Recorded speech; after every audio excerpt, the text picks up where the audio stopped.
C'est le mardi 21 juin 2016 qu'a eu lieu la pose de la première pierre des travaux à Piton-Goyave sur la commune de Petite-Île. C'est le maire et conseiller départemental Serge Ouareau, aux côtés de Jean-Marie Virapoulet, vice-président délégué aux routes au département, et de Marie-Paul Balaya, vice-présidente et élue du canton, qui a officialisé cet événement. En fait, le département a investi plus de 950 000 € sur un projet global, d'un montant global de 1 400 000 €. 2 tiers de financement département, 1 tiers commune, pour réaliser 1,4 km de trottoir pour sécuriser la voie piétonne sur cette zone qui est agglomérée, où il y a 3000 véhicules jour qui passent dans le secteur dit de Piton-des-Goyaves, qui s'urbanise régulièrement tout au long de cette route départementale. C'est le 3e quartier le plus urbanisé de la ville de la Petite-Île.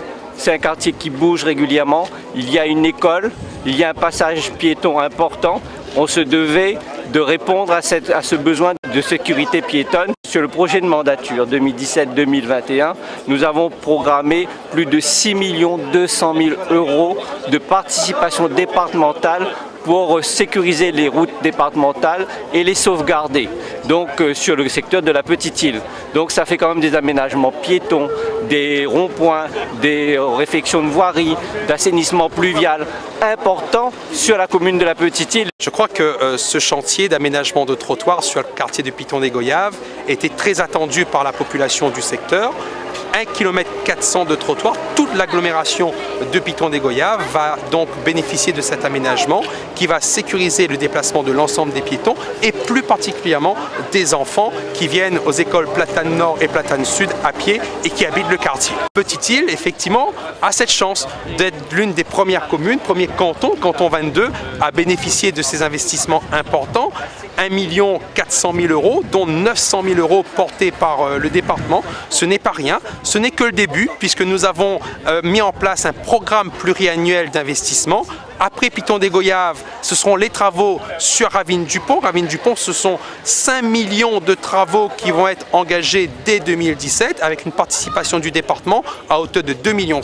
Ce sont les études que nous allons lancer sur Manapani-Léo et sur le chemin neuf. Et la bonne nouvelle, c'est que le 17 août prochain, la ligne Carjonne qui fera la liaison entre Saint-Joseph, le Tampon en passant par le centre-ville de Petite-Île, Ravine-du-Pont, Charrier et Piton-des-Goyaves, Montvert-Bérive, cette ligne est rétablie. Pour l'instant, c'est un chantier d'1,4 km de réaménagement structurant d'une traversée d'agglomération qui va occuper l'entreprise Hydrotech jusqu'à la fin de l'année. C'est plutôt un grand classique, hein. Le département est quand même spécialisé sur les aménagements de ces routes départementales en traverse d'agglomération, ce qui est le cas aujourd'hui. Donc on est habitué à faire des aménagements de trottoirs, de recalibrage.